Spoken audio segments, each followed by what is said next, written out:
Our speed road coverage of the Budweiser 200 is being brought to you by Quaker State, the intelligent oil for longer engine life. And by the more than 1,000 AutoZone stores across America. AutoZone, the best parts in auto parts. Final laps here at Sears Ford International Raceway. Ned Jarrett, Benny Parsons, John Kernan, Kyle Petty, and yours truly, Jerry Punch, bringing you the final laps in the Budweiser 200. Featherlite Southwest Tour event. Ron Hornaday Jr. being shown as our leader. Jim Englebright, the car number 20 in second spot. What a scramble we've had for second as the car number 21, Ken Peterson, is right there.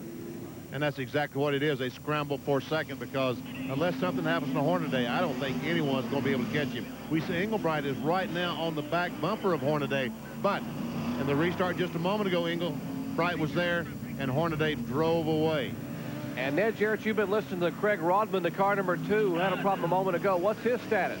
Well, he made a pit stop, Jerry, and from what I'm hearing on the radio, they did not get all of his problems fixed. They're telling him he's back out on the racetrack. As we see. You want to come in? You want to go out there? And he still doesn't have any brakes. You can maybe hear in the background there. Let's just listen to him.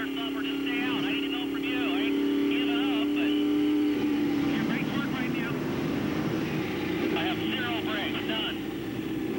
Well, all I can do is look at it for you. That's Roger Bracken, the crew chief. And the car number 33 is in. That's our point leader. As the green flag comes back out, and MK Kenke heads to the pit. Lap 44, 6 laps to go, and they are 3 wide, now 2 wide, and they turn left up the hill in turn 1. And a lot of these will not make it back. The way they're going, you'd think they wouldn't, Benny. I don't know. So far, they're doing good, Ned. Been pretty fortunate so far. They're a good race driver. They are good. And not to run any road courses any more than they run here at Sears Point. Yeah. That's turn 5. They come down the hill out of turn 4 to turn 5. And they will sweep out of turn 5 down toward the carousel. 180-degree about face, headed up toward you, Ned. And Hornaday has himself a pretty good lead. He gets off to a good start every time. He doesn't want to get mixed up in that stuff that goes on behind him. Boy, he's got a beautiful line through here. He comes in low, then drifts up to about the middle of the racetrack. And here's that battle for second. Peterson got alongside for a moment, but he couldn't get the traction he needed. Still has to settle for third at this point as they head through the S's. And we are told the right rear tire was going down on MK Kenke's car. He made an unscheduled pit stop, and to compound things, he was too fast on pit road. Here's the car number 16 having a problem. He loops it around. Yeah, he spun around right here in turn 7. That's Tom Hubert. He's had his problems today. That car's run awfully good, but he's been around and around a few times. Had a flat tire and unscheduled pit stop. The 20 car, Englebright, got wide that time, coming off turn 11, going to turn 12. But the 21 of Peterson not able to take advantage. As there goes Hornaday, our leader, and there's a great race for second place between Englebright in 20 and 21, Peterson.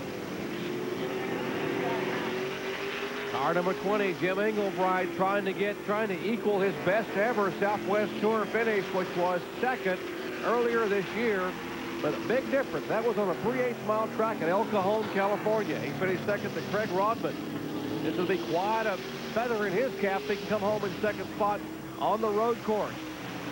Ned, it looks to me like 21 Peterson's got to get him in turn 7 right in front of you. It looks like where he's making the most ground up on Englebright. Yeah, you're exactly right, Benny. He's got up beside him a couple of times coming into this turn. Let's see what he's going to do this time. Here comes Hornaday in the turn. Here he comes. He's going to try it again. And he's up on the outside this time. Can he make it up there? I don't think he can. Now he's going to try to dip under. He's going to try to pull a Dale Earnhardt on him. Like a Darlington. That didn't work either. That was a great move. I thought that he was going to go on the outside, but he got up there and he's a little concerned that Englebright would get in the corner a little too hard. John Kernan, what's going on down in the pit? Well, Benny, talking about Jim Englebright, he's a former motocross racer. You know, Ricky Rudd will tell you that's where he really learned how to race on a road course, by racing motocross. all throughout the day. They change lines. The track changes. They'll make moves around.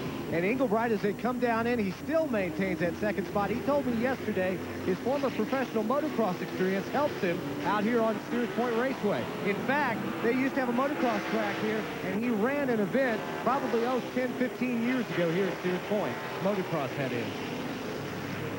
Well, he's holding on to the second spot as you see Hornaday going by.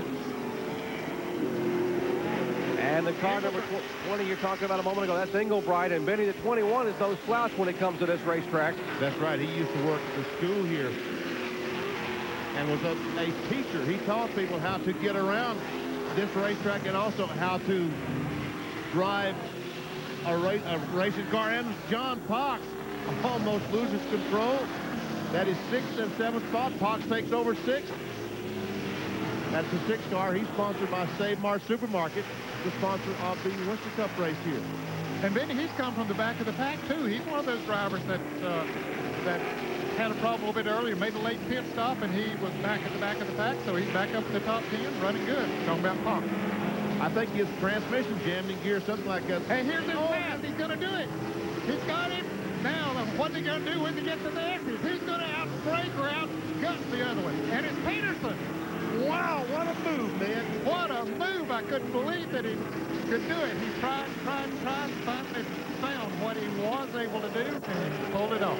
But you got to wonder if Hornaday has gotten an advantage that Peterson is not going to be able to reel him in as he heads to you, Benny. What is the advantage? About 15 car lengths? Oh, it's probably 20, 25 car lengths right now.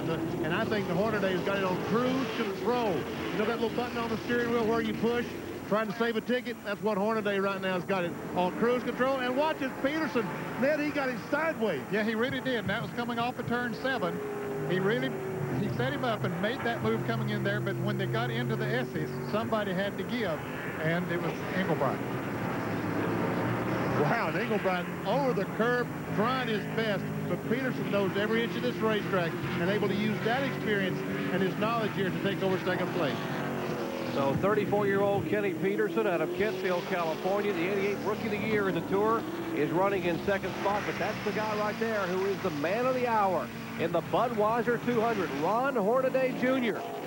Hoping to pick up win number 2 in 1995. There is the car number 21 of Kenny Peterson. And then you said way back in the telecast that if Peterson could ever get by Englebright, that he could probably pull away. And you can see that that is happening right now. But Englebright did a great job of holding him back there for a long period of time. I'll tell you, Peterson really had to work for that position. There we see Tom Hubert in 16, and once again, John Pox trying to take over another spot. I guess somebody's trying to take over a spot for Pox. Yeah, right down on the inside, and the 25 car has just taken over that position. A great move by Terry McCarthy. And that was for the 5th position. McCarthy in 5th spot. That will put Pox back in 6th position. McCarthy out of Mountain View, California, started 12th in his Chevrolet Lumina.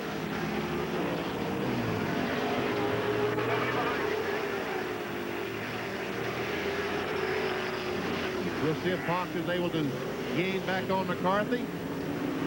McCarthy comes in the corner, smokes that right front, gives Pox an opening on the inside.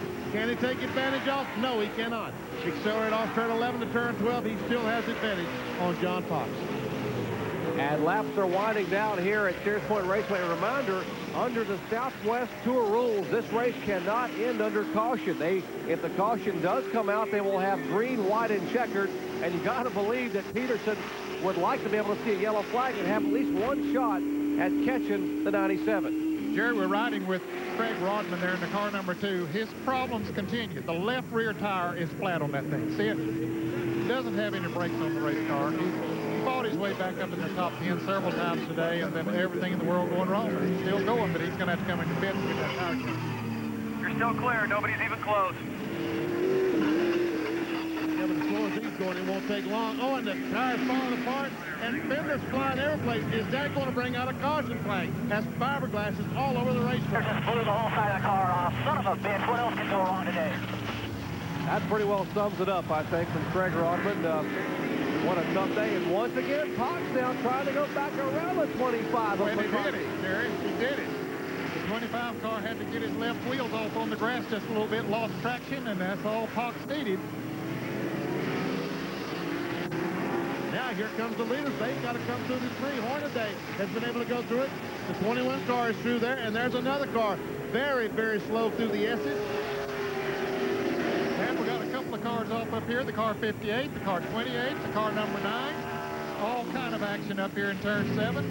Here they are, the 9. He's right down. Could go down and talk to him, but I'm not supposed to do that. That's the 28 car. He gets righted. He's going around now. The 9 car, he's going to back off of that bank, and he'll get going again. Here they are as they come into the turn. The 16 car, Hubert, in front of him. And the 58 car spins down to the inside. The 28 car spins out here, and the 9 car goes around him, and that's how he gets off up here on the bank. That 28 car was running in 12th place on the lead left, John Walsh. And there's a look at the car number 9 getting righted again, Doug Reno.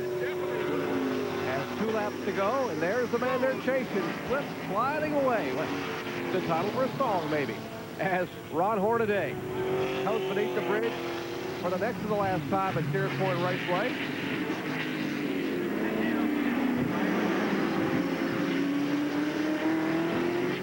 That baby's hooked up there, as he did. Boy, he is hooked up. It's just really a treat to see him come through this turn. And Peterson's getting through here real well. In fact, he might not be gaining on Hornaday, but he's certainly keeping pace, and he has driven away from Engelbright. Here's the debris. Hornaday in just seconds going to be running across the debris from Craig Rodman's car where he blew the tire moment. Let's see how wide he goes to avoid all the debris there on the racetrack. If you hit that, you can cut a tire, cause a flat. And if he has a flat tire right now, he will lose this race, guaranteed. And here's the car number 61, and apparently this car was in 7th position, and the car, apparently the engine has quit on Michael Alsop, who has come all the way from, what, 27th starting spot. And the car just goes dead. Will not go, and he's slowly going around the racetrack as Hornaday comes by. This is the final lap. A caution flag right now will not save it. These fellas are racing back to the line. Ron Hornaday moving by the car number 14 of Robert McGrew. Less than 2 miles from claiming his second victory in 1995 in this tour. Now, he's already won twice on the Super Truck Series.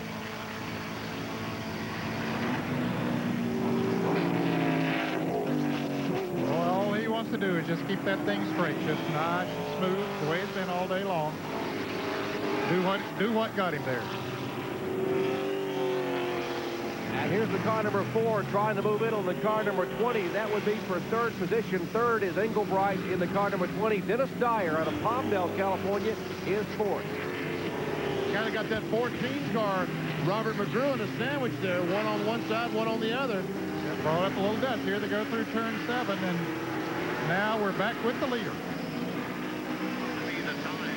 Oh, the slow, there's also trying his best to cruise around. But here he comes, down through turn 10, and will go over, avoid the debris. He goes over to the right side of the road, turns down to turn 11. Down shifts, hits the brake, and Jerry, he's going to be coming to you in just a second. The winner of the Budweiser 200, Ron Hornaday. 2-time former national champion on the Featherlite Southwest Tour, and you hear him celebrating there in the pits. A favorite win for the Palmdale, California driver, Ron Hornaday. And here's a battle for 3rd spot. Engelbright, the car number 20, comes out, and he will take 3rd, and Dyer will finish in the 4th spot.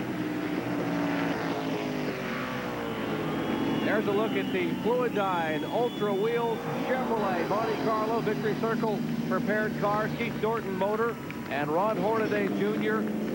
has won it. John Kernan is standing by their pits. Well, I'm with Sam Gonzalez, and Sam, car looked almost flawless all day. Did you make any adjustments on that pit stop?